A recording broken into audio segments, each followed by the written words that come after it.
What's going on? This is City Chapters Podcast. Today's chapter is with Drew Henry from Revival Tea Company. Drew Henry is the owner and founder of Revival Tea Company based out of Spokane, Washington. He's here to talk about the company, what he's doing, the mission, and where he's going. All right, here we go. What's going on, Drew? Hey, thanks for having me. Yeah, man, I'm glad you're here. We met at your establishment at a Revival Tea or a Revival Live event. Yep. And that was the first time we kind of started communicating, but you're doing a lot of things with Revival Tea, so we're going to dig into it. Yep. Let's start from the beginning. Tell us about Revival Tea Company and why you started it. Yeah, sure. We're 6 years into it now, which is wild, and it's been a wild 6 years from blending in a commissary kitchen out in the valley with food truck vendors to where we are now. And my wife and I started it as I had my first business when I was 18 years old. I had a video production company that blew up overnight, and I went from a kid that was a director and producer to doing reality TV shows for Discovery Networks. And classic story of the mechanic that shouldn't have a mechanic shop. He's a good mechanic, but he shouldn't run a bunch of different mechanics. And I spent a decade in corporate America, absolutely hating it, and but polishing up a bit. Like, I had a lot of things I needed to learn, and I knew that we were close to being ready when Revival kind of started to cross my mind. But my maternal grandmother, who had raised me, she had passed, and she always talked about how our family was involved in whiskey in Northern Ireland, and it was like, you know what, we're gonna do the whiskey for Grandma, right? We're gonna bring this Irish whiskey to the States, and we were very dangerously close to doing that, and kind of had an 11th hour change of heart where I was drinking 6 cups of tea a day, but I didn't consider myself a tea guy because it's not cool like whiskey or beer or even coffee now. And it was like, well, wait a second, like, I drink 1 glass of whiskey a week. Why do I call myself a whiskey guy? And so that was really how it started. Is we shifted from whiskey to tea, and we're glad we did. So it kind of started from you just really realizing, like, I drink tea way more than anything else, so why would I go into whiskey when I drink tea the most? So that makes the most sense for you to pursue. Yeah, I think it was a secret weapon, honestly, because I knew how to distill. I'd taken some time to learn all that. I knew how to brew beer. I knew nothing about tea other than I like to drink it. And so I think having gone into it, not knowing anything, not having bad ideas or bad habits, it allowed us to have some creativity and to do things in a way because we didn't know any better, and that served us really well. So the story I love to tell is how when we shifted, like, I did all this market research. The numbers all make sense. That's easy. But then you get into actually making tea, and it's like, I know how to distill. Like, blending some herbs and spices is going to be a piece of cake, and it's not. We probably had the world's worst cup of chai 30 days into that experiment, and we were weeks away, man, from like, maybe we're not doing tea. Like, this is terrible. You can have a cool logo, a business plan, but if the product sucks, it doesn't matter. And luckily we figured it out. We learned that there's different types of cinnamon and cut sizes matter a whole lot, and ended up coming up with that OG chai that we released 6 years ago. Okay, so that was your first product. Yeah. And you guys did an ad campaign or a fundraising Kickstarter, campaign. Yeah. Kickstarter. How did that go? It went really well. I would say it appeared to go really well. And the reason I say that is we had $5,000 in pre-orders, which we thought was just crazy. And we did it all by ourselves. So we had no idea what we were doing. And we set up the campaign so we could ship it anywhere. So we shipped that chai to 24 countries in every state. The problem in that is that we ate all the shipping. So $5,000 in orders, we lost a lot of money on. So it was cool to be able to get the product out there. But we learned very quickly in the early days of our business, we lost money on day one because we were giving away the shipping. So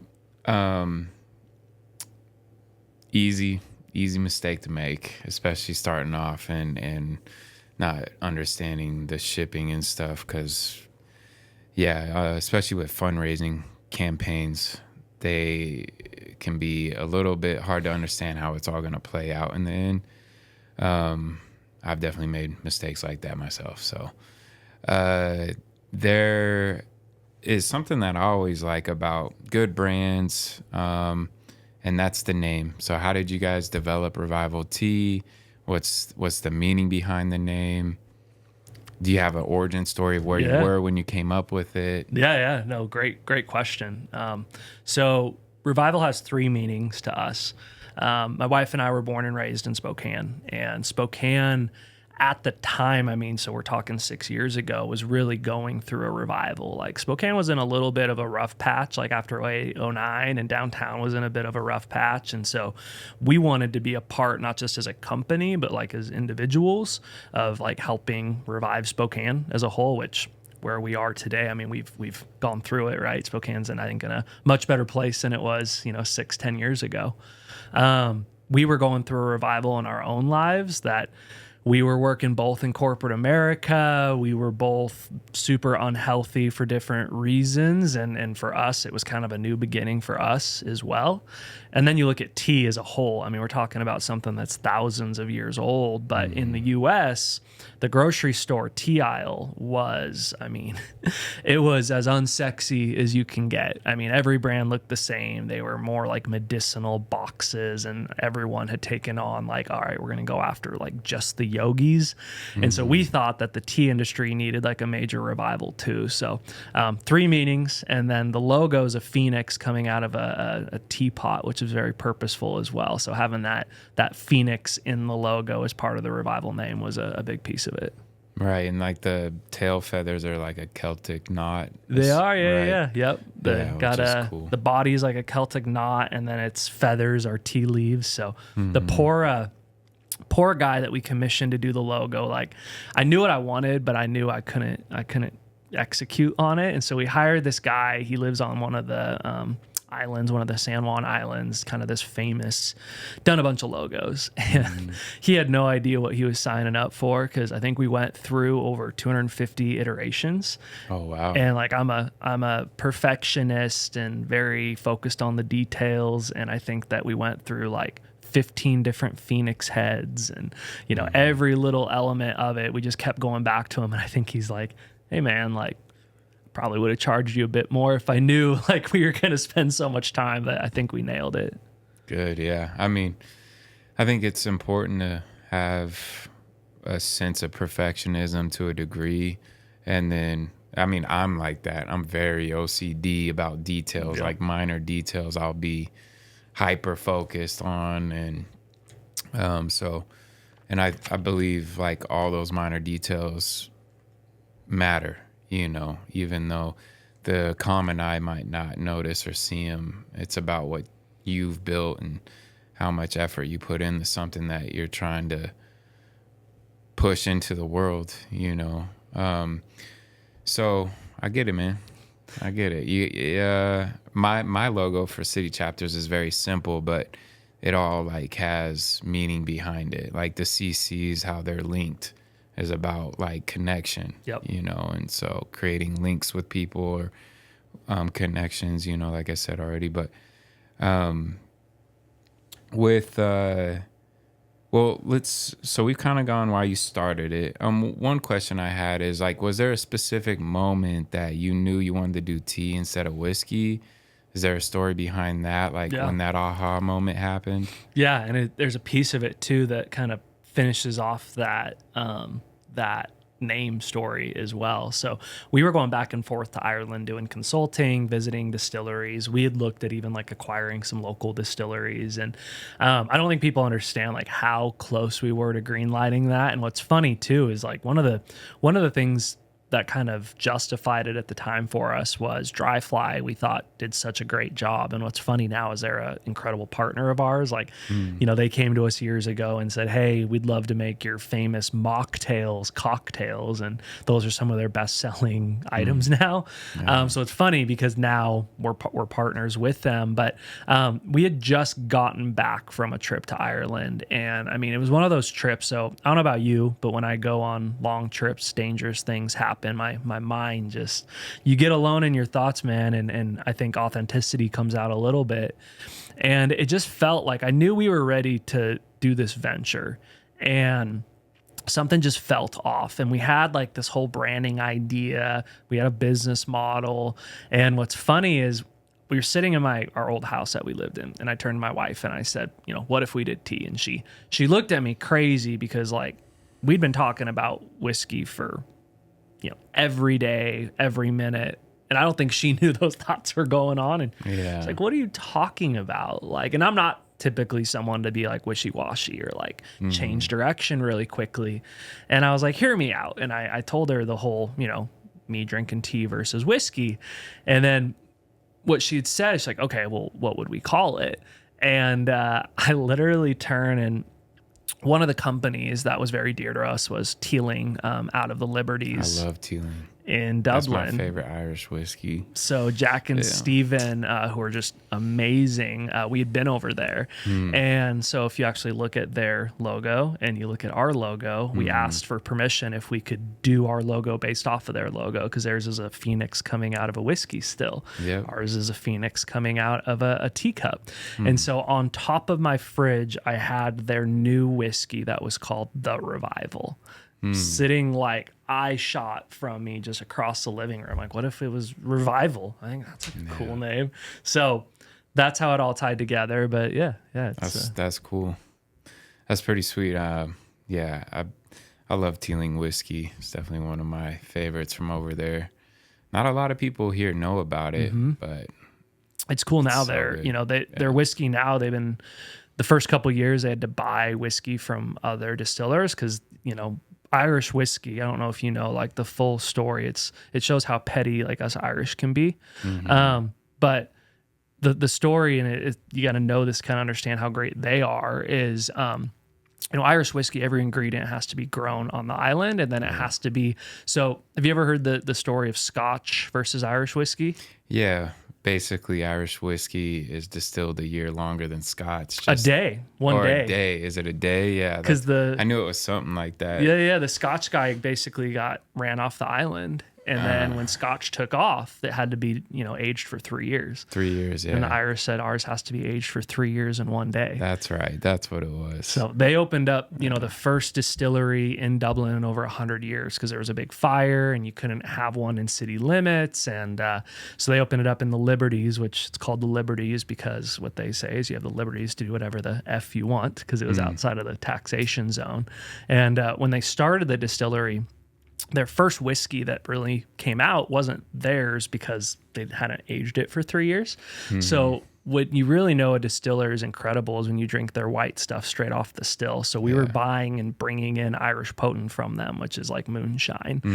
And it's some of the best stuff I've ever had. And then once their stuff aged and it got into their actual single malts, like you said, that's, I think, some of the best whiskey in the world. Yeah. I don't know whiskeys probably as deeply as you do. I just know that Irish whiskey, out of all alcohol, mixes with me the best. Like the way it makes me feel, the way it hits my system. And Teeling just has, I don't know what it is, but it's just so smooth and it's so good. I can tell you that attention to detail that we were talking about, like it's very prevalent in everything they do. You can just tell, like, I mean, just their, like you said, the branding, the bottles they use. It just, I don't know. There's something all about it when you experience Teeling. So that's really cool because I just had a glass the other day and seen the bottle. And now that you're talking about you modeling your Phoenix after them, I was like, oh, yes, it makes sense as soon as you said it. But I went to Sean's Bar in Athlone over there, which is supposedly the oldest pub in the world. And that's where I learned that story where the guy that runs that bar now was like, you know, just telling us the history of that area and the bar, the pub. And they started their own whiskey, like Sean's Bar whiskey or something like that, or Sean's Pub whiskey, I believe. We tried to sneak a bottle back. It got took at. We didn't make it with it, but he was anyway telling that story about how the Scotch whiskey versus Irish whiskey. And it's been some years since I was there. So I was like, is it a year? It's a Yeah. day, which is even funnier.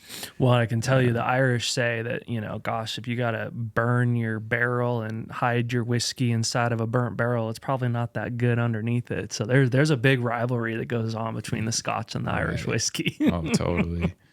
That's awesome. Um, all right. So how many locations do you currently have, and why are they important for creating a full brand experience?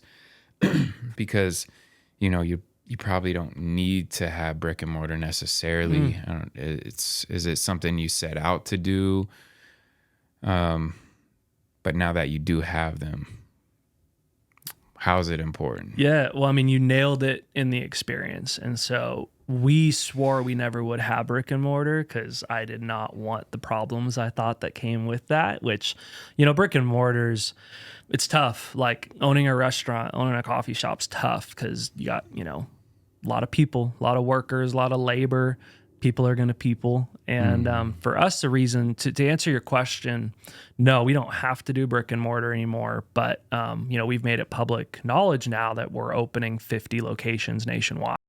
And the reason we're doing that is the experience, because I think in 2024, like a lot of brands are soulless and they might have a cool logo branding. It's really hard to really tell that story online in an authentic way. So for us, like, our vision over the next 10 years is to, we have different channels of our business and we want each channel to be able to stand on its own. So we're, building out a 9-figure wholesale channel. We're building out a 9-figure Amazon channel and e-commerce channel. For us, Dutch Bros, Starbucks is a great example of companies that have just honed in on that brick and mortar and ran with it. Where we've really settled on the whole deal is that our brick and mortar stores are the best way to give people an experience that I think they're craving. I mean, we're both old enough to remember when Starbucks was what it used to be. And, a lot of us had first dates. We'd study there. We'd have job interviews there. It was a third place. And it's not anymore. I mean, Howard Schultz has come out and really kind of blasted the new age of Starbucks because they're now classified as fast food. And that's not, how Starbucks became what they became. And so I think for us, there's an opportunity to be that third place for people. Like we do tea, but I think you could argue that our brick and mortar is actually more known in like the NA world because we got those mocktails and the hop really tea. And what we've learned is like our locations all need to have that speakeasy feel like the original location. But it needs to be a place people can get lost. They come in, they grab a tea flight, they interact with our teologists, learn about the company. If you come in and you spend an hour in one of our tasting rooms, like, you're going to be a customer for life. If you're not, like, we're just not the right company for you, but you're going to know what we're all about. There's loud music going, probably some curse words playing. It's not for everybody. But for us, it's not as much about trying to build as many brick and mortars and each one doing as much revenue as possible, as much as like, that's how we acquire customers. Because if you come in there and you go, yeah, this is my spot, like, great, you found your tea company for the rest of your life. Mm-hmm. Yeah. So from a customer point of view, I've been there several times. And the first time I went down there and heard about it, I had seen your tea, at stores and different places like From Here had your stuff or has your stuff. I'm still sure. But Out Pharmacy and Medical Lake had your stuff, which I'm from Medical Lake. So that was like probably one of the first times I started seeing it maybe.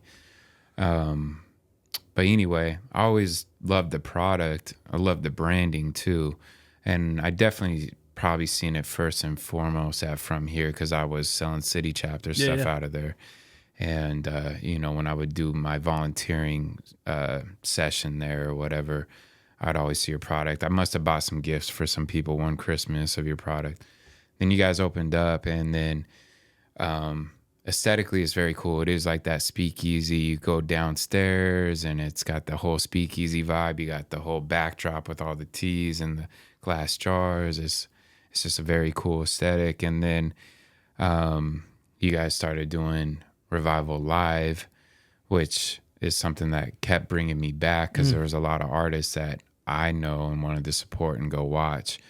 And that's when I kind of started having your first mocktails. And those were very good, you know, and it's something different to where you can go have a drink.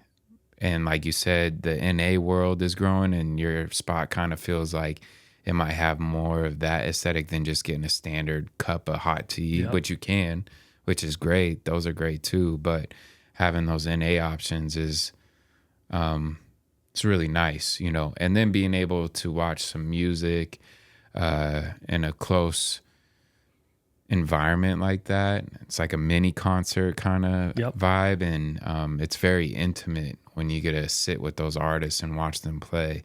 And so just that whole aesthetic and experience that you guys have built, you can tell is, you know, intentional, curated.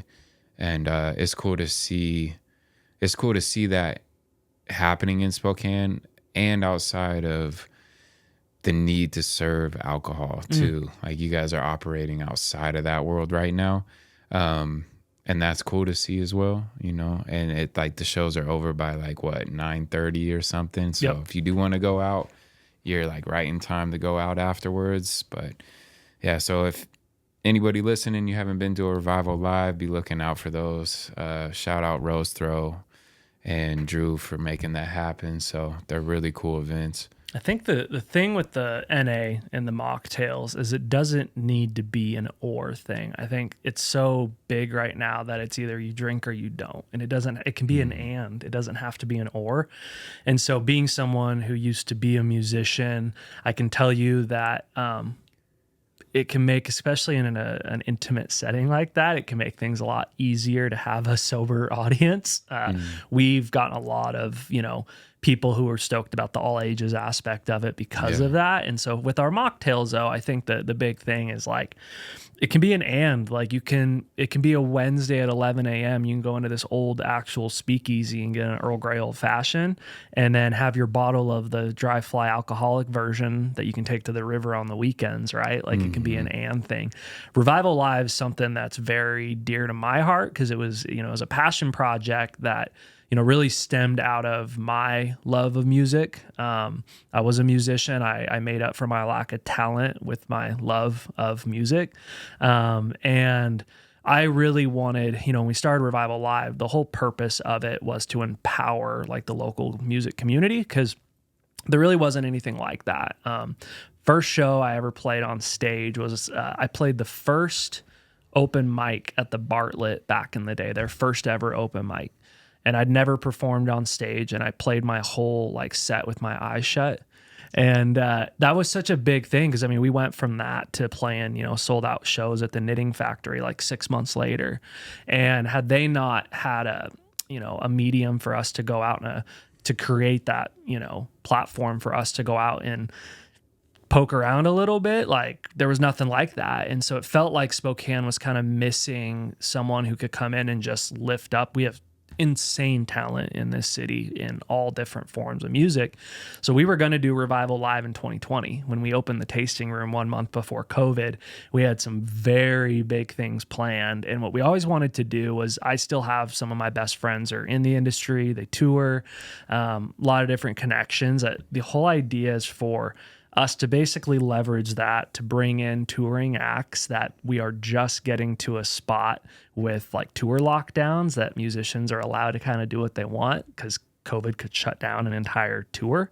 So they're finally opening up now. And so the idea behind Revival Live was always that we would essentially use these touring acts to film them, put them on our YouTube, like a, you know, Tiny Desk concert, Audio Tree, KEXP sort of a deal. Yeah. And then we would be able to use that to highlight, like, you're on our YouTube channel and you see, a national, artist that, and then the very next video is someone like Helmer Noel playing that, like, I've never heard of this guy. And he's just as talented as these big guys that I'm watching too. So that's always been the idea.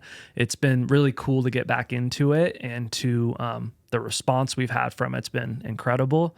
Our big North Star with it is to do what will be called Revival Fest. It was actually scheduled in 2020 to shut down Main Avenue, put a stage on the street, and basically be our version of a Capitol Hill block party. Yeah. So that is something that is happening. It probably will be summer of 26, but the idea is we'll bring in some of my friends, some national names, but also use it as an opportunity to lift up just some crazy, awesome people that are here from Spokane as well. Yeah, that's awesome. I look forward to that. We need a good fest downtown. So what on your music career, what were you in a band? What kind of music were you guys playing? Yeah, where did that take you in life? Man, I love all sorts of music. Like the band that I was in that took off was like an alternative rock band. And I've always been a singer. Singing, like I've always like anything in this life, like I've always surrounded myself with people that are more talented than I am. So I've always felt like I've played bass in some bands, and I can play any instrument, but singing was always the one that for me, like it's all about the expression, the creative. Like I'm a creator at my core. Like I have to wear a CEO hat most days too, but at my core, I'm a creator. And obviously my latest medium has been Revival and coming up with these blends and all that. But for music, man, like creating, playing shows, like I played sports growing up, and I think the adrenaline you get from playing a sold out show, like you can't beat that. Spent a lot of time in the record studio, like in the recording studio as well. I hate that. I hate singing the same verse 800 times over 2 days and hearing the same track for 2 weeks straight. One of the things that I learned, so I've been in a lot of different projects since, and through those experiences, what I learned, and I think I'm really fortunate, is I have a lot of friends that music became the way that they pay their bills. It becomes, how they put a roof over their head. And musicians on average don't make what most people think. Like a lot of the name brands in this country that tour and sell out arenas are making, a teacher's salary. And for them, I know it's hard because they've kind of lost the love of the art because of the money aspect. And so I made a decision really about 6 years ago that I was going to do music for me, and I could see it going that way. I had a chance for it to be a full-time gig, and I never wanted it to be about the money. So I think for me, I think that there's still some music in my future, but I can make it about creating and make it about the things I want it to be about, not trying to make decisions because of the money. Yeah, that makes sense. I mean, sometimes you become a slave to your own desires, right? Kind of situation. Also, you can become a slave to your own business. I guess it's just, what do you want to sacrifice time for? What is it that you want to pursue? What are you willing to give up for what you want? That's a hard one. I've seen definitely a lot of, I think, people that pursue creative means, like whether that's music or whatnot, like that struggle of how do you maintain the love for it when it's becomes a job that you have to struggle through. Well, it's the same thing we talked about, the mocktails. Like something I've learned the last couple of years that changed my life was that philosophy of I can be a guy that makes music and I can run a tea company. It doesn't have to be one or the other. Yeah, it's it doesn't have to be that you're just a musician or just, the sad reality of the music industry is it's not the most talented people. The fact of the matter is the people who make it run it like a business. And even once you get signed, people don't get the lack of infrastructure that's in tours. And so if you're a band and you get signed and you go on a tour, you're a business owner. You got to hire out your crew. You have to organize the whole thing. Unless you're really big, people aren't doing that for you. And so especially in today's world, it's no different. We live now, Revival lives in that CPG space. And, it's funny because I tell people this all the time. We are that brand right now that is an independent artist that has made a name for themselves, that plays shows that people know. And we're just getting to that point as a brand where do we sign with a record label to become a household name to play, in arenas? And it's no different. Like there's so many artists that you hear the stories and they didn't get there necessarily because they were the most talented. They got there because they put 10,000 hours in and focused on it. Didn't take no for an answer either. Yep. I think that's a huge thing with like being an artist. Like once you're rejected, can you still keep sharing your art? Can you keep going forward even though you've been told you weren't good enough, or whatever that might be? And I think that's a lot of times a big reason why people make it. Like you might not be the most talented, but you're just not going to stop. You're not going to give up, and that obviously can go a long ways for people.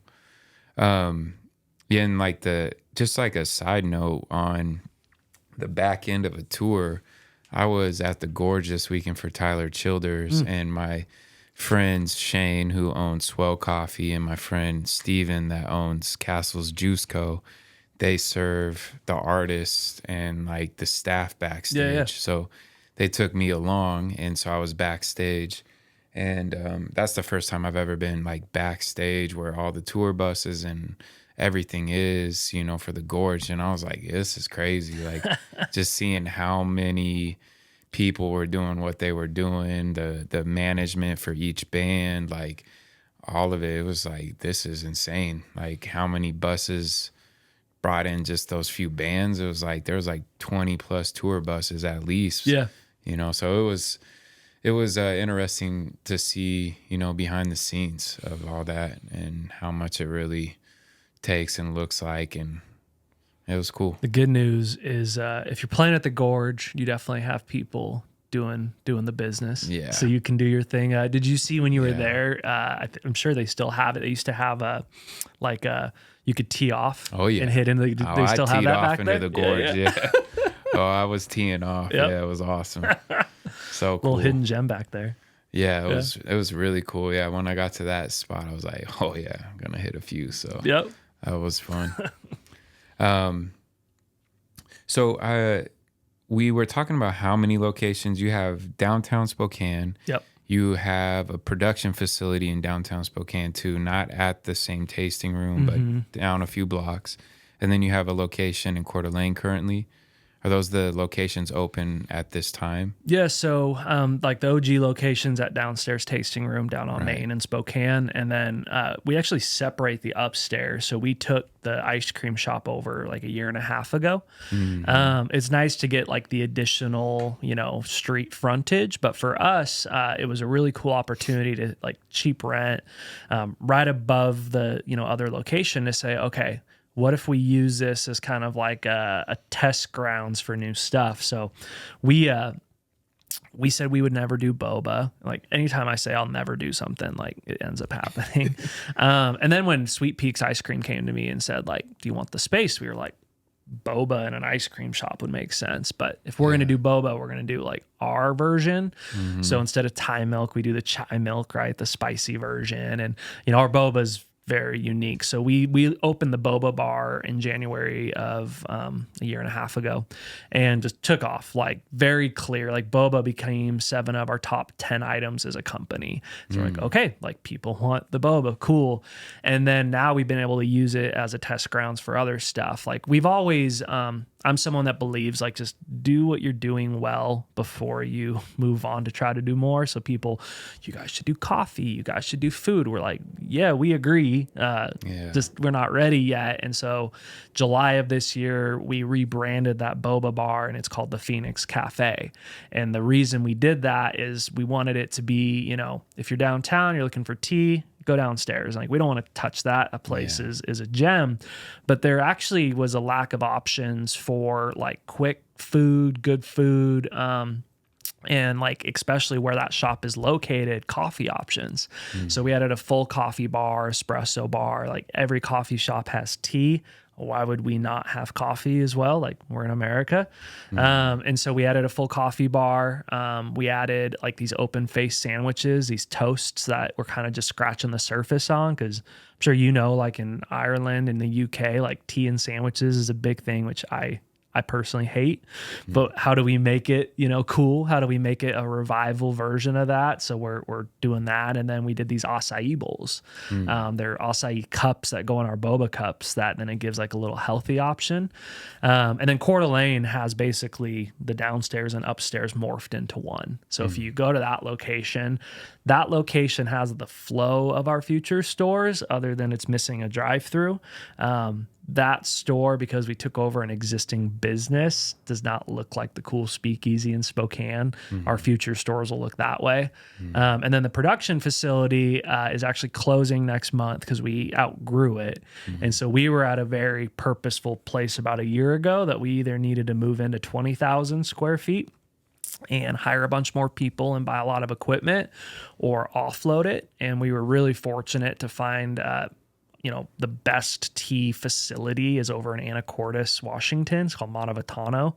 And a gentleman named James Mackness, who's just brilliant, runs a pharmaceutical grade tea facility. We ended up adding him to our board of directors. And so he now blends, bags all of our tea just on the west side of the state. So essentially like your co-packer? Yeah. And what it does is it allows us to focus on what we've realized makes us us, which aside from making bold tea, is the experience. And so the manufacturing side is such a suck from money and resources and energy that this decision is really going to allow us to focus on the other sides of the business that truthfully fill our cup up like a lot more.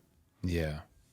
That's great, man. It's awesome. You found a great partner for that. Yeah, and it's a lot more scalable too, and I got some advice from other founders that had like, what are you doing the manufacturing for? Like, it's going to tie you down. And I'm glad we did because we learned it all. We did it all we went from a commissary kitchen to blending in the back of the OG tasting room to a full 4,000 square foot facility. Like, we built it all out, had no idea what we were doing, was super inefficient. But we did it. And now I think it serves us really well as we're, I think if we went straight to a co-packer, our brand would feel very different. Well, and at least you have a knowledge of manufacturing too, now working with the co-packer. It's not like, hey, I just want to make tea, help me out. It's like, the process at least at this point. And how to communicate and we still we still do all the R&D, we still come up with all the blends, right. You guys have a lab now where you get to have fun. Yep. And then send it off to the co-packer to produce. We actually did co-packing for other brands, and so the last few years I've come up with plenty of blends for other companies, right? It's like the musician writing songs for other artists, and I love doing that. I don't love running a sashaying machine for 40 hours straight and fixing it when it breaks. I hear you, man. I bought an embroidery machine for city chapters, and I quickly learned I don't want to be behind an embroidery machine for hours. I want to create the design. I don't mind making a sample, but producing each one at a custom factor was quickly I realized that's not what I want to be doing, how I want to spend my time. And I still, I have been kind of looking for what would be a co-packer, would be just another manufacturer for city chapters to build out what I'm trying to do, but I haven't found one yet. I'm not saying that it doesn't exist, but the available options, the obvious options just are not doing the quality of work that I need to do for my brand. So right now I'm going back to I want to just do it all myself again, build it out, and hopefully at some place down the road either find somebody that can handle the work that I want to do, because the custom factor, custom clothing makes it difficult. And I know there's people out there that do it, but I think the barrier to entry to work with companies that do custom football jerseys, right? They need to see big numbers. I'm just not there yet to approach them. But anyway, I hope, it's that's kind of a why in the road for me is where do I build out my own manufacturing so that I can control all quality control and what I want to do. What I would prefer though is to find a company I could trust. And I've looked and tried with several different ones and just none of them have worked out. It's all So about finding the right people. Like James runs the best facility. He doesn't run the biggest. And we talked to all the big guys. No way. Like there's no way I would have trusted the integrity of my brand with those people. yeah, James, the fact we even found him because he doesn't put his name out there. And, when we actually came across him, like we were a lot smaller than who he would normally work with. But he bought into us. Like he invested in Drew and Serena and the Revival team and said like, screw minimums. Like I believe in you. Like I want to help you. I think what you're trying to do, there's a need for, and like, let's do it. Like we'll get you there. And so like, it's all about finding the right people. And I think what you're talking about is, some of the best advice I ever got is like, we serve our own companies, our own brands 24/7. We need to build our companies to serve us. And, me building out a 4,000 square foot facility, and I was very close. I mean, we had a letter of intent on a 20,000 square foot facility that I was only able to get out of because they had like tried to negotiate one term. And I couldn't sleep, man. Like I was like, it felt wrong. It felt like I was going to double down on making it that all I'm doing is serving the company, which I've done plenty and I still do every day. And one of my mentors said, like, it's time this company starts to serve you. So why don't you make sure that you're building this correctly so that Revival can serve Drew as much as Drew has served Revival? And that decision was made like 9 months ago. And it honestly just felt like these chains fell off. So that's all I have to say about that. that's awesome, man. I mean, I'm still on the other side of it. I think for me, I'm trying to figure out how do I get my companies to serve me. There's moments, but most of the time it feels like it takes a lot, and I know there's certain things I can do that will allow it to allow me to access that other side, but like one thing I think what you're talking about is really smart for anybody owning the business is like, what are you good at? Do that. And then what you don't want to do, find other companies, other people that offer those services to be able to do that for you. Yeah. And it just, like you said, frees up time, frees up your energy, frees up your creativity. Because when you're forced to go do things you hate doing every day, like you're just not going to be operating in a place of clarity. And, being able to be intelligent enough to let go of certain aspects of the business too takes maybe experience. I think it takes experience, but it takes like just letting go too of control. Because I think a lot of entrepreneurs, when they're getting going, unless they have experience, they want to control everything. And that's something that I've had to learn, at least for myself, is like letting go of certain aspects of control. And for me, certain aspects of perfection, and that doesn't mean that I don't pursue the highest quality possible, but I learned that some of my perfectionism was actually like procrastination, like trying to make it so good that it's actually prohibiting the company from moving forward when it would if I would allow it. But I think there's a lot of gold in what you just said. And what I heard a lot of was like more of like doing what you like to do, not what you're good at. Because you can get really tricked into like, oh, I'm good at this. But like if you hate it, like you're not going to want to continue to do it. And the other piece that you said that there's like is just very wise is the idea of submission, the idea that, I mean, it's an ego thing, right? And like we have a saying in Revival to our executive team of like, check your ego at the door. There's always a better way to do it. It doesn't matter who had the right idea or did it right. We're all working towards the same thing. And I think a lot of entrepreneurs, like ego's real for sure. And I think getting into that place of submission that, that, there are mentors, like, especially in Spokane, man, like in the entrepreneur community, but in Spokane especially, there's so many people who are willing to help in so many different areas. And I think we all hit that abyss at some point of like, I've hit it multiple times where you're kind of brought to submission. Ego does not exist in that world. And it's in those times you get like a bit of the most clarity that you're like, oh, you know what? Like, I thought I was good at this, but look, like obviously I'm not because I'm at where I am at.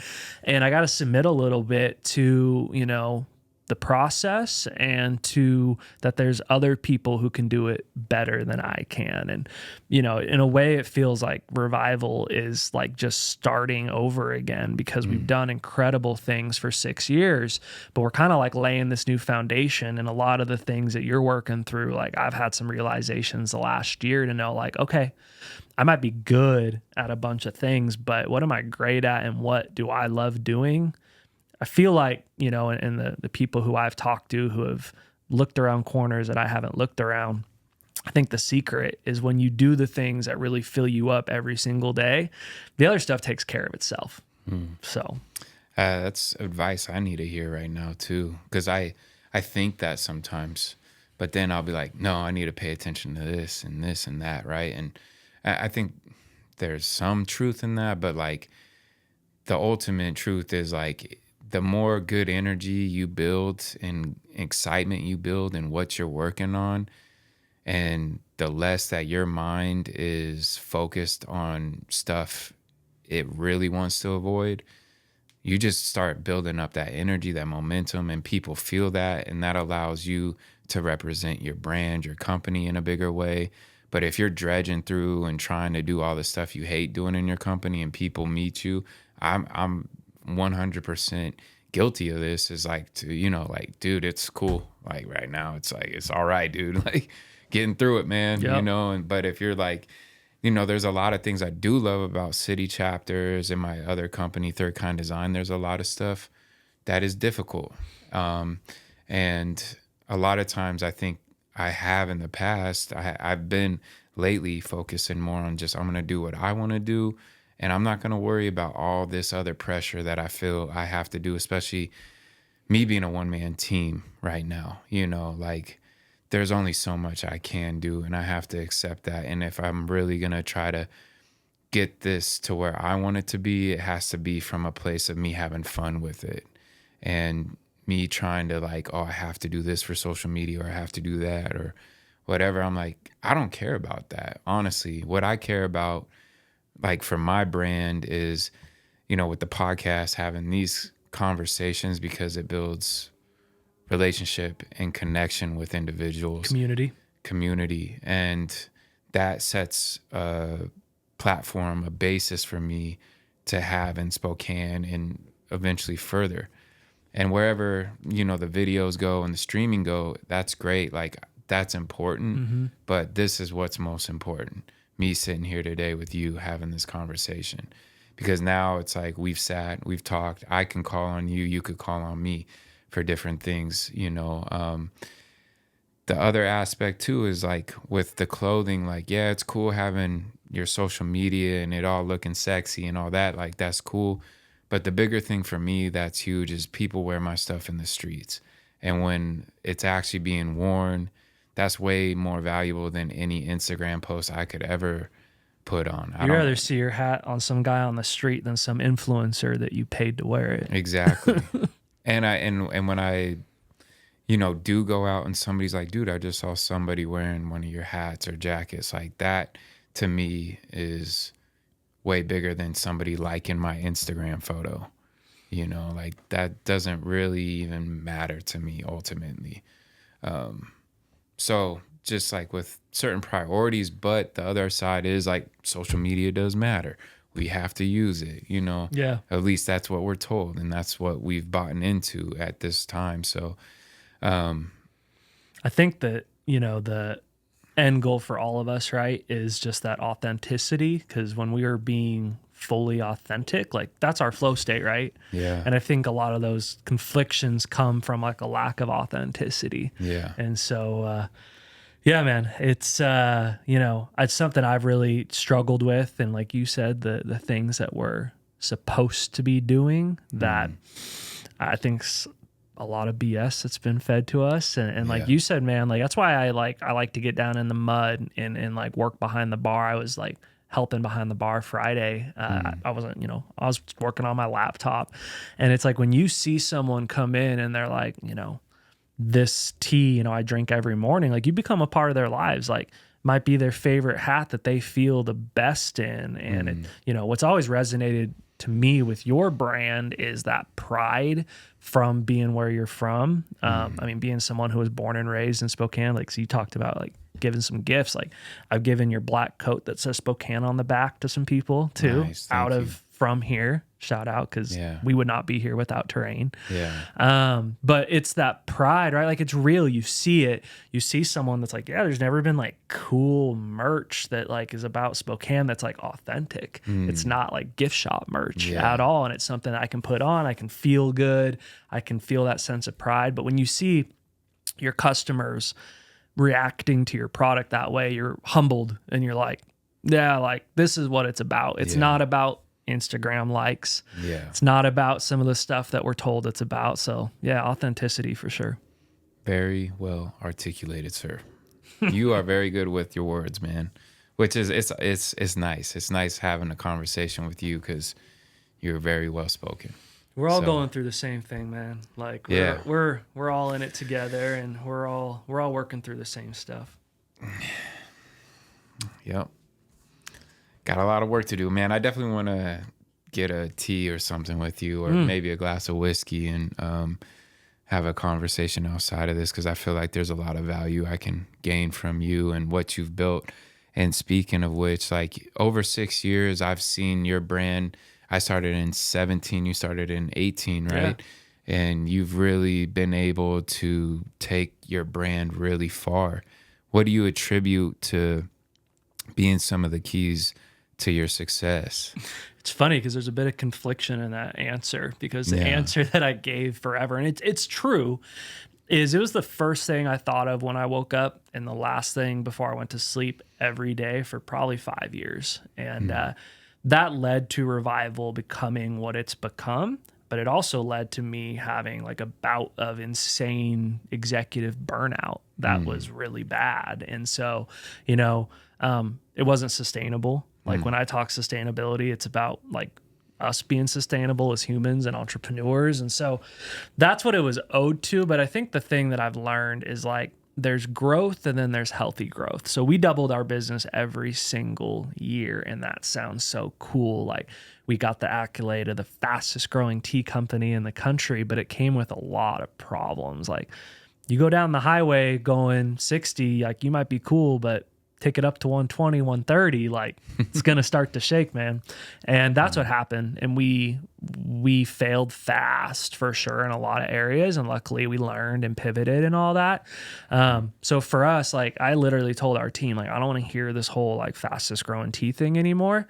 I want to be the tea company that's still around when I've got a tombstone in the ground, man. Like I want this to be a company that outlives me. And so I think when you think from that place instead of in America, it's so how quick can you do it, get all the attention. Now for me, like we've shifted our focus to being sustainable. We are disruptive, but at the same time, like that idea of longevity. So we grew fast, but I wouldn't say we grew healthy. Yeah. What do you think allowed you to grow that fast though? Like you said, thinking about it every day, what skill sets did you bring into this business? Is that from the corporate world that you think allowed you to do what you did and stay focused for that 5 years till you hit the burnout, which of course happens, you know, but I mean, there has to be some keys of why you were able to do this. Yep. So when I had my video production company, like I had offers to go to NYU and USC for film school. Like I had scholarships in film. I was really talented in film. And I loved film.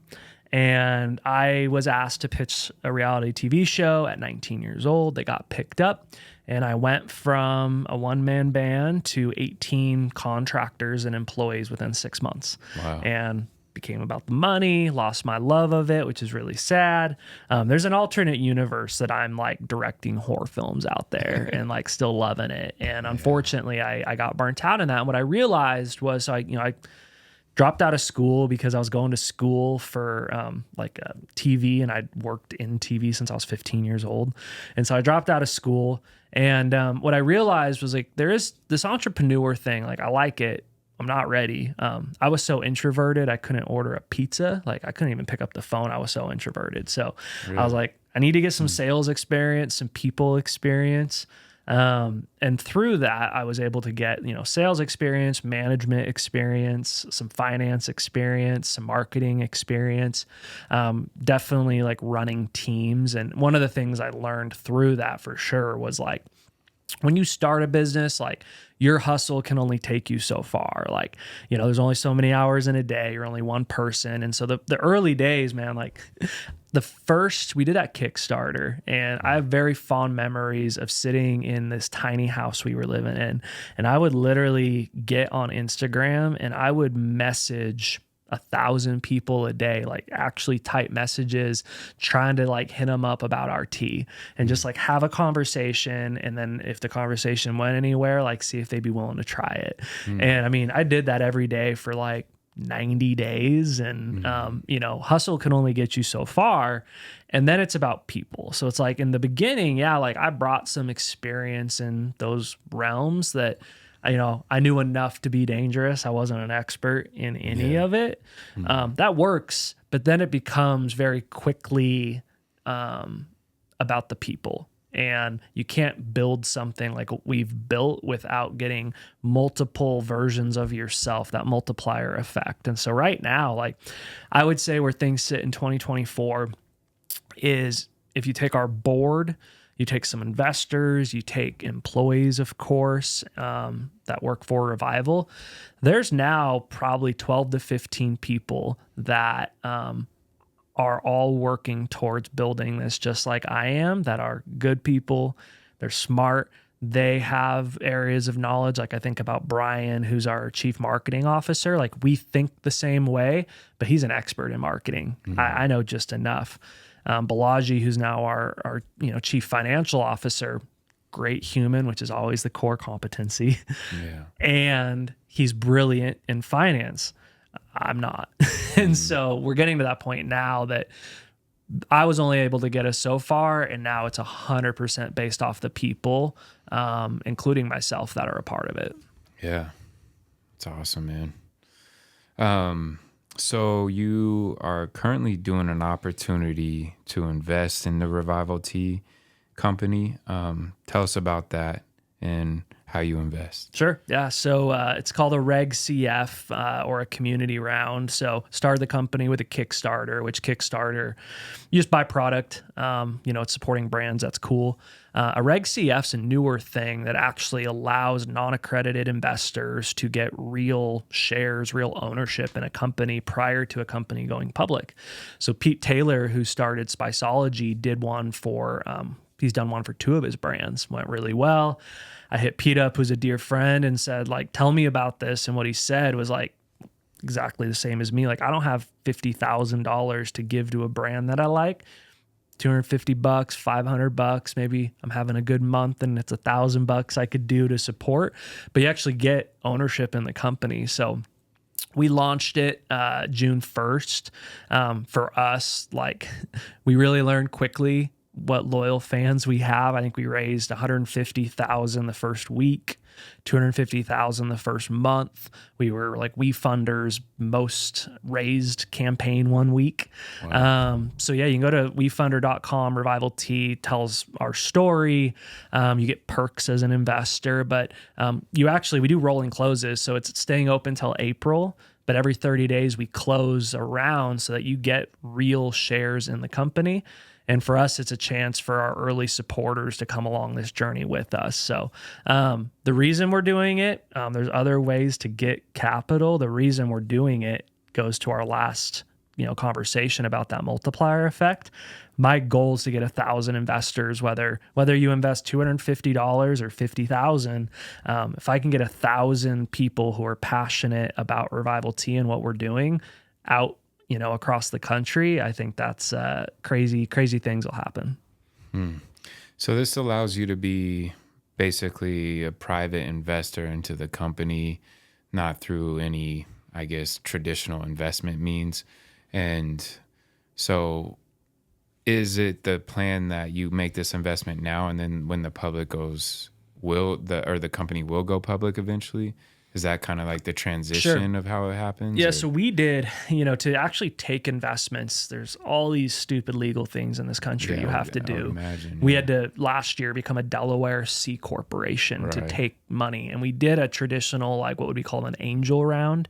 And so we got some like accredited local investors, which to be accredited, you have to have a certain net worth that most of us don't have. And it's very limiting, right? Like not to go down a deep rabbit hole, but it's really, some of these rules have made it that wealth is not as accessible as it should be in this country. And this has torn some of those down where with this WeFunder, you don't have to be an accredited investor. You can invest on some campaigns as little as $100. Ours is $250.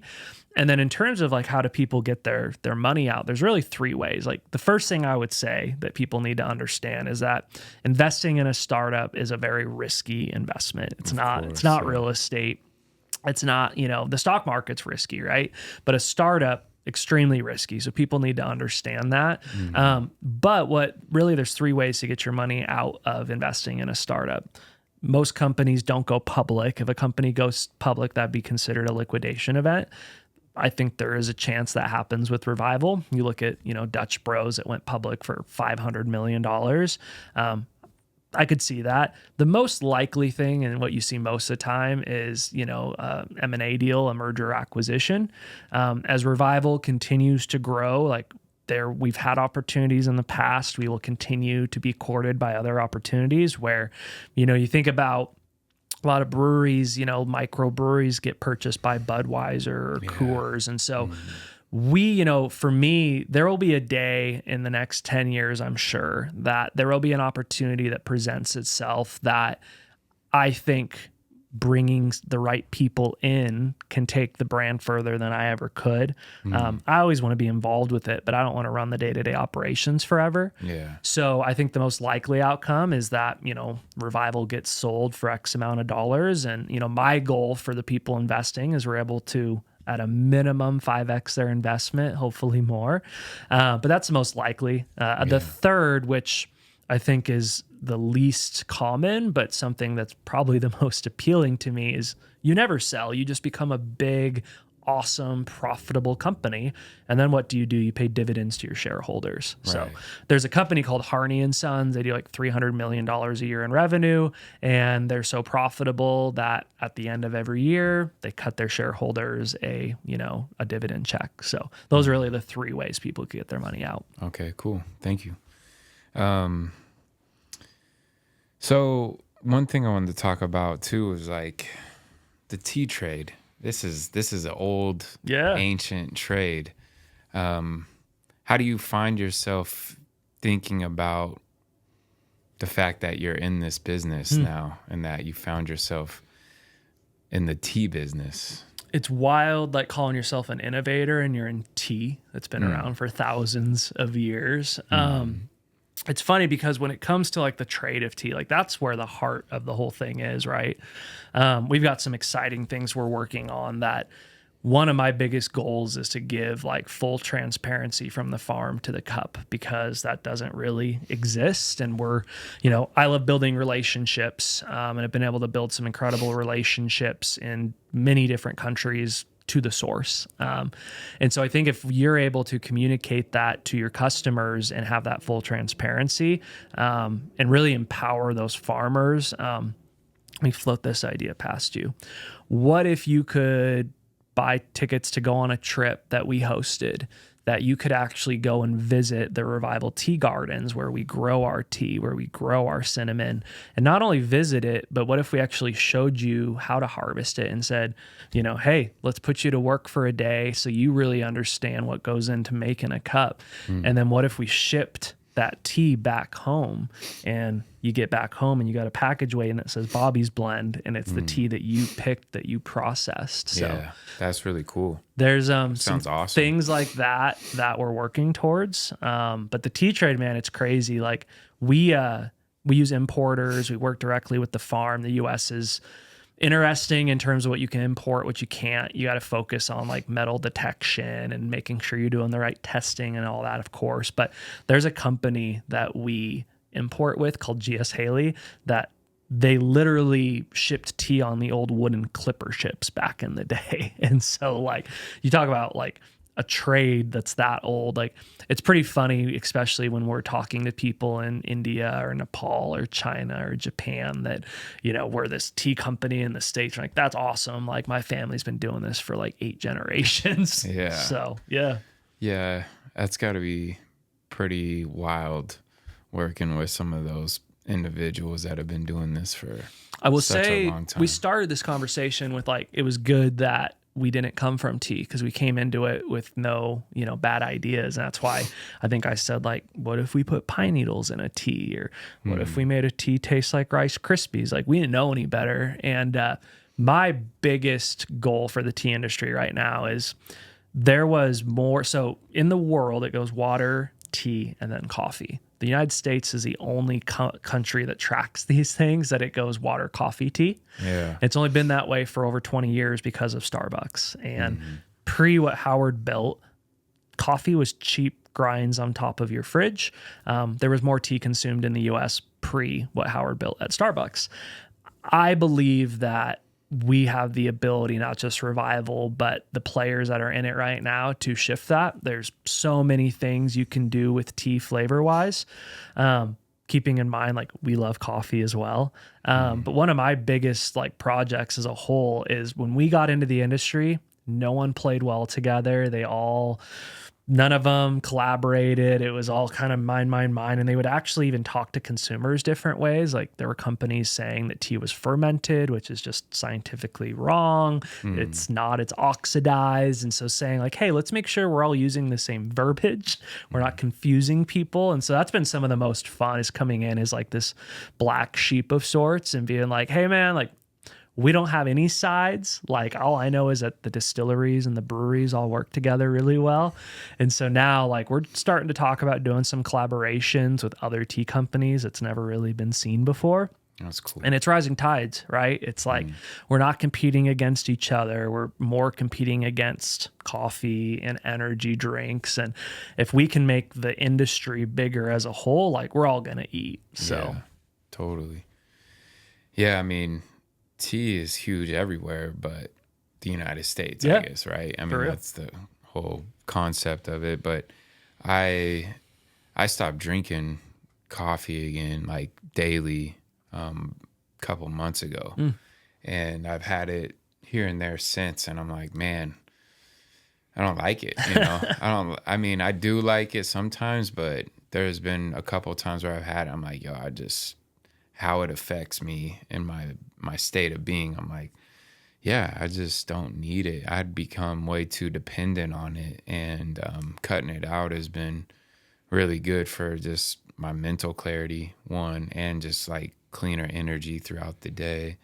But man, I do love a good cup of coffee, like the taste of it. And I think like the big thing in this country is at the end of the day, like caffeine's the biggest additive that's consumed in our country. And so like I need it, you take it. Like we all like need caffeine to a certain degree. Right. It agrees with all of us. The way that it's released in your bloodstream's different. And so some people, like I can't do espresso, but after I have some like water and electrolytes in the morning, like the first thing I drink is cold brew, because cold brew, like reacts to my body well. Then I do like a little yerba mate and all that. But the thing is too about tea is you got the caffeine side of tea, Yeah. and then you have the benefit side of tea, and that's where some like really cool stuff can happen. You know, we released a throat coat tea for all my music friends to, you know, there were throat coat teas, but they were kind of garbage. So we were like, what if we made one that did something? And so we came out with that last year that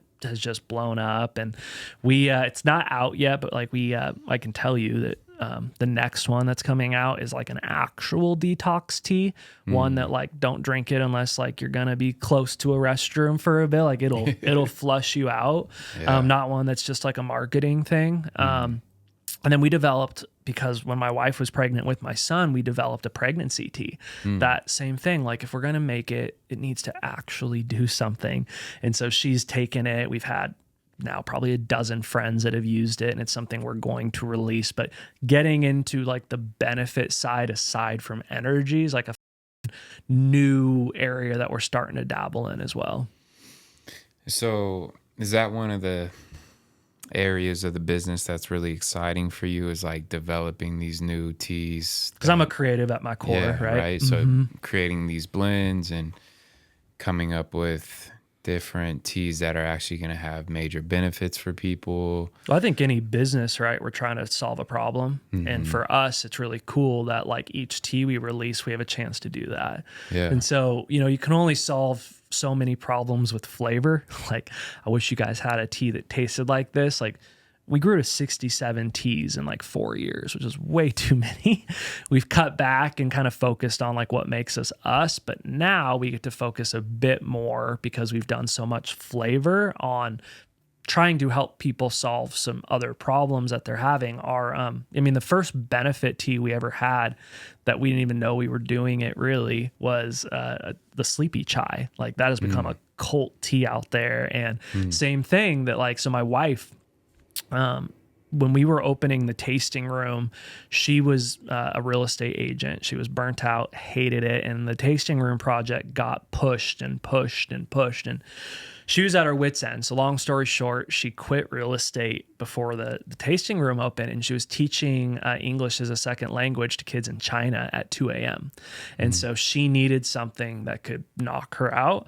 So I'm like, I've got this tea company. I can mix you up a little something. And we took our chai. We swapped out the black tea with rooibos, which is calming, added chamomile, which is calming. And then I took an extremely high dosage of valerian root, which has been used since Egyptian times as a sedative. And we put that in there. And so we didn't even know we were making like that kind of tea back in the day. I made it for my wife, and then it became like one of our best sellers. So Dang. Fixing problems. I need to buy that for my mother. Yeah. She has a really hard time sleeping. So maybe that could help her. It's potent. Like, she needs potent. You know, it's one of those, you might wake up at 2 a.m., but you'll like barely be able to open your eyes because it holds you down. And then when you wake up in the morning, like, you get some grogginess on the other side of it. Okay. Well, maybe she won't like it, but it's strong. Maybe she will. I don't know. Yeah. Just got to, on the other side of it, drink a little yerba mate or something. Right. Is yerba mate actually a tea as well? What is yerba mate?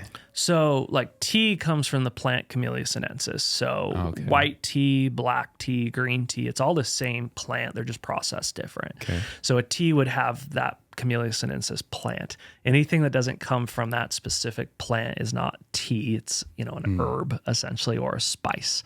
So, yerba mate is its own plant. It's actually a tree that's grown in South America that they harvest the bark off of it. Some yerba mate is, like, roasted. We don't consume yerba mate correctly in this country. So the first thing is with tea, we use a lot less tea per serving than we use coffee. So if we took a teaspoon of tea and a teaspoon of coffee, tea has more caffeine in it.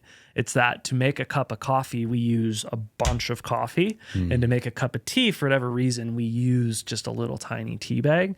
So, tea has half the caffeine of coffee. So if I put 2 tea bags in, would that have double? Yes. Like you literally can get as much caffeine from just doubling your dosage. Yerba mate is going to be like the most caffeinated thing in our world. But the way yerba mate is supposed to be consumed in this bombilla, that you fill the whole thing with yerba mate and it's meant to be shared. So what you do is you fill this bombilla that can be made out of metal or wood or what have you. You fill the whole thing with the yerba mate. You then, like, it doesn't even look like you could put water in, but you do, and it soaks it all up. And then it's meant to be passed and shared. It's supposed to be an experience you share with friends. If you consumed a whole bombilla on yourself, like, you might be put in the hospital. It's very highly caffeinated, but yerba mate, I mean, you go down to Argentina, Brazil, I mean, they're walking in the streets with it. It is religion down there. And, you know, the saying is that it's the nectar of the gods. So with this company, I imagine you've traveled a lot to the places you source your tea from. Is that correct? No, I was supposed to in 2020, and then this weird COVID thing happened. So, you know, all the traveling that I've done has been really to other tea companies. I also had a son 2 years ago. And so, you know, that kind of put a halt in some other travel plans. So over the next few years, would love to. The fact, you know, we can now make those connections over Zoom and all that are super cool. And you can get like tours of tea farms and all that. But definitely in my future, I haven't had a chance to. Of course, you guys like take into consideration where you source your teas from, go in on how you've decided what those kind of thresholds are and the reason you've selected your sources. Yeah. So from a quality perspective, there's 2 points. There's different grades of tea. Most of tea sold in this country is a grade of tea that you're going to get no benefit from. So it's called, if you look at the tea plant, there's, you know, the stem, there's huge leaves on the bottom. As you work your way up, the leaves get smaller. So we only use the part of the plant that's called the flowery orange pekoe, which is a little bud at the top. And that's going to be the part of the plant that has all the nutrients, all the things, the antioxidants that tea's famous for. It's more expensive as well. You get down and you get into like orange pekoe, then broken pekoe, and then most of the tea in the US is what's called dust and fannings. They take the rest, the big leaves, the stem, they grind them all up, and that's what you're going to find in most tea bags. They don't have really any nutritional value at all. They don't do anything. Filler. Yep, and then they add like artificial flavoring to it. So the, you know, quality, the grade of the leaf, like that's a no-brainer. Like let's use the good part of the leaf, right? And we're talking like per pound, like, you know, maybe it's $1.50 extra per pound, but I think people, and they've shown this, will gladly pay it if they know what they're taking. The other side on quality is you don't have to really, you know, I as a consumer only want to consume like things that are ethically grown, organically grown. That's such a BS thing in this country now, because most of the stuff that has a label isn't. And so in tea and in coffee, like they don't spray their stuff with pesticides. We're like the only country who does that. So we got to look out like in the US on peppermint and all that to make sure that it's being, you know, grown correctly, but we don't have to really worry about that overseas. And then the other side of that is for me, like, then you just move into the consumer hat of like, how does it taste? Like, I remember there's a picture that circulated out there that someone took of like, I was tasting 120 matchas one day. And so it was like my day to taste matcha. So we get sent samples every day. Every time I show up to my office, there's a box of stuff for me to try. And so for us, like, we always want to try everything. We make a log. We want to have backup options, but you know, you try 110 matchas, there's like 1 or 2 that you might like. And so getting to something that as a consumer, like I think it tastes good, like that's a big thing as well. So I think a big thing that separates us as a company is if we say it's going to taste like something, it's going to taste like it. We're not talking wine that it has notes of this or that. Like you're going to taste it. So, and it is what we say it is. Yeah. Right.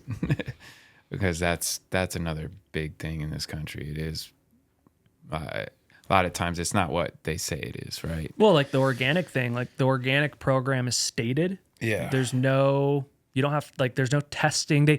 There is testing. You basically pay for the label, right? And that's how you get it. Yep. Yeah. And so we're changing the narrative of, instead of saying that, because consumers are wising up to it, instead, that's the whole transparency part of like, forget me throwing a label on it that means nothing. What if I actually give you transparency to the farm level to show you, here's the grower, here's some video of them actually doing it, here's some soil samples. Like, let's actually give full transparency, not just some label. I think that revival travel experience would be really cool, like we talked about earlier. Making it like a whole curated traveling event to where, you know, who knows what else you can add into that experience to make it very wholesome and healing. And yeah, the good news is the group who does it has been doing it forever. Yeah. And so they got a grant from the government to basically pair farmers with companies like us. They have the land, they need the supply. Like, we're the supply. Right. So they're matching companies like us up with the farmers. And then they already do these tours, so they're kind of like pros at all of that. So yeah, we'll just plan on like 8 years from now when they're happening, we'll take a trip and go do it. Yeah. So That's sweet, man. So you have a plan or the plan is in action, it sounds like, of opening 50 locations total. yeah.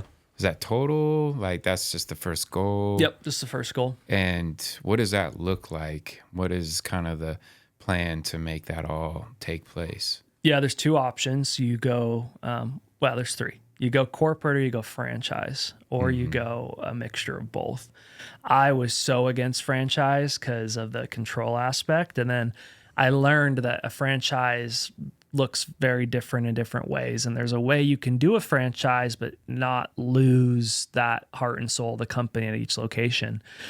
We got approached by a group out of South Africa a few years ago that wanted to do franchising. And we said, so flattering, we're not ready. How would you like to start selling our tea and build an audience down there? And they have. So you go down to Cape Town and people are selling Revival tea at farmers markets and in stores. And the plan is for that to evolve into a franchise agreement over the next few years. And they want to have a chain of stores down there. So we got to dip our toes in that water. We added Kevin Parker from Dutch Bros to our board, who taught us a lot about what franchising can be.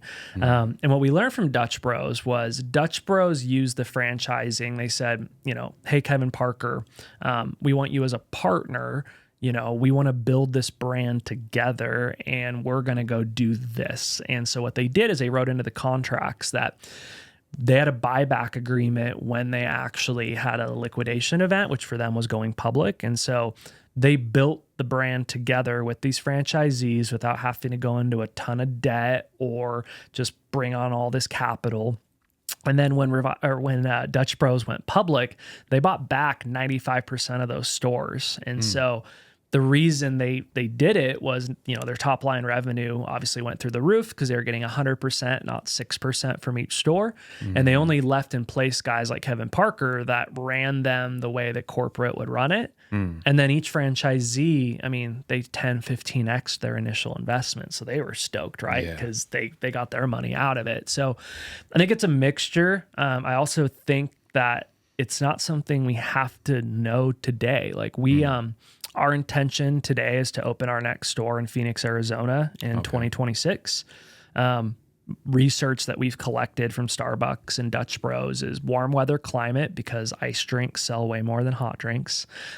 We want to do a drive-through because we've never seen a tea drive-through, but we want it to be a very different drive-through experience. And so our plan is to open a corporate store in Phoenix that is a tasting room with a drive-through in a bigger market with a warmer climate. And then we did have an investor come on as part of this WeFunder that wants to open stores in California as well, that now has an active role in the company. And so we kind of already have our first franchisee in place. But I don't think it has to be or. I think that I could see there being a world where it's just kind of a mixture of corporate stores. And we're not going to try to just get to 50 all means possible and just try to sell it. Like, got to be the right people. And we have a saying within, the company, whether it's hiring or finding a partner, that if it's not an FYS, like, we don't do it. And so I think, like, especially on a franchise, like, it's got to be an FYS. And I don't think that that's how we get to 50. I think it'll be a mixture of let's grow the corporate stores profitably, sustainably, and then when the right franchise partners come along, then we'll do it. Yeah, totally. Makes perfect sense. What is kind of like the overall vision for these stores and the experience you want them to have? Is it going to be like that speakeasy vibe? But you're talking about a drive-through at this Phoenix Yeah. location. Is it going to have kind of the inside aesthetic will be kind of the speakeasy with the drive-through as well, Yeah, or what we learned was that that speakeasy vibe is our brand for sure. yeah. So Spokane's in an old speakeasy Mm, underground. You can get lost. mm, Coeur d'Alene, there's tall windows. It feels very sterile. It's mm, beautiful. It looks at the lake, but it's not us. And right. so imagine, so a really good blueprint to actually go check out, and it's a beautiful store, is the Thomas Hammer they built up on the South Hill. The beauty in that store is it has a drive through, but you don't see it from the inside. And so Yeah, you don't. what we want to encompass is, these stores will be about 3,500 square feet. And what we want to encompass is a tasting room that you can get lost in, that feels warm. Like we want it to feel like a third place, but has a drive through element that you would never know about. I can tell you right now that you will not be pulling up to a window. Like we're not doing that. Like it's going Mm, to, our personal connection with our customers is huge. We don't want it to feel like a drive. mm, Some elements that you can do with the drive through to make it a bit more personal. yeah. And then the other part of that is a little bit of a secret of our business is we actually have like a co-working element to our spaces. So we do a membership program called Work Study Sip, Mm, where you pay $50 a month and you're a member. And what the $50 a month gives you is unlimited hot cups or ice cups of straight tea.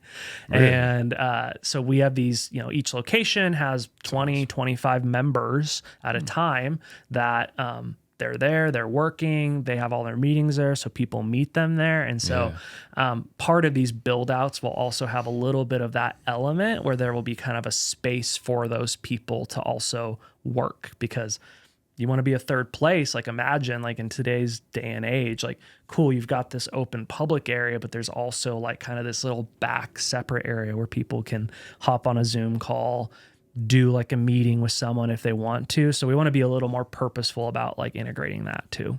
That's awesome. $50 a month, all you can drink, hot or cold straight Straight. And teas. then you get that as it's like a $4 credit. So if they wanted a latte, they just pay the dollar difference. If they Mm, wanted a mocktail, it's $3 instead of $7. So dang, that's really cool. yeah. All right, man. That's good info to know. I didn't know about that, so it's interesting. Um, what is there any other information you want to share about Revival Tea or anything else you got going on?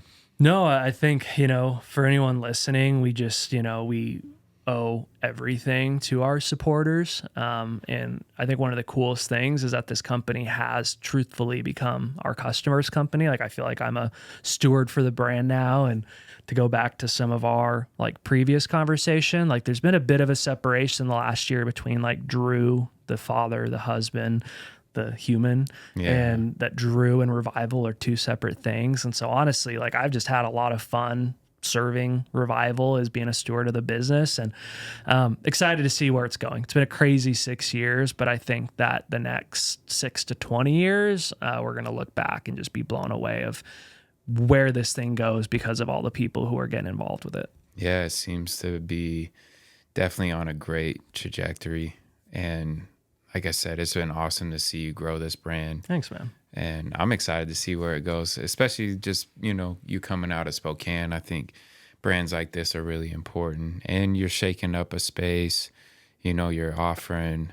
I mean, when I drink your tea, I know the difference, Thank you. And I don't really drink a lot of tea during the summer, but now that it's getting cooler again, I'm like, all right, I need to start stocking on some tea. So there was a few you mentioned that I was like, the detox one, be near a bathroom. Everybody fair warning on that one. But yeah, man, I'm going to have to come through and stock up here soon.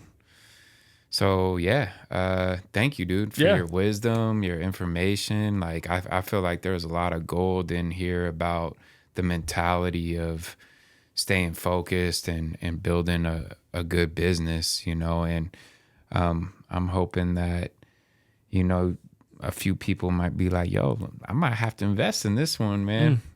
So Yeah. I'm thinking about it myself. I've been looking for some different investments, and it sounds like your plan. I trust you, honestly. I like where your headspace is and the vision that you have. It's cool, man. It's cool getting to know you a little better All today. about supporting each other. And I can tell you that one of my biggest motivators now is like, how do we use this rocket ship we've built to make a difference, like right here? Like, I'm so passionate about this city like you are, and there's so many bridges that have not been built from Spokane to other areas that if we can be a piece of like lifting up and empowering some other people in this city from some connections we've made, like, man, that gives me all the motivation I need. So, Well, that was huge. You said earlier, 3 parts of revival. One was about reviving Spokane, like uplifting Spokane. Obviously, that's a big part of what I'm doing. And I am trying to bridge Spokane to other cities through the facet of being able to make custom gear to represent your city, but knowing and building off the fact that this brand is from Spokane. And I've been able to have people all over the world, wear my stuff. You've had people all over the world be able to drink your tea. yeah. And, that's huge. That's huge for Spokane to have, success within its own environment, but then beyond that as well. I think the more brands that we can have that are able to tap into culture, because like the way that I see Revival Tea, it's not a tea company, it's a cultural company. Like, you're building up culture, which tea has ancient roots within a lot of cultures. And it's something that I think you're tapping into as being something to reinstill more into our American society, Spokane society. Like when I go to your tasting room in Spokane, like, it's a special time when I'm there. It's always been a good time every time I've been there. Yeah. Whether it was for one of the concerts or whether it's just going down there to sip tea with somebody. It feels intimate, it feels special. It feels like you're able to connect with people there, whether that's the person you're just having tea with or whether that's the artist you're watching.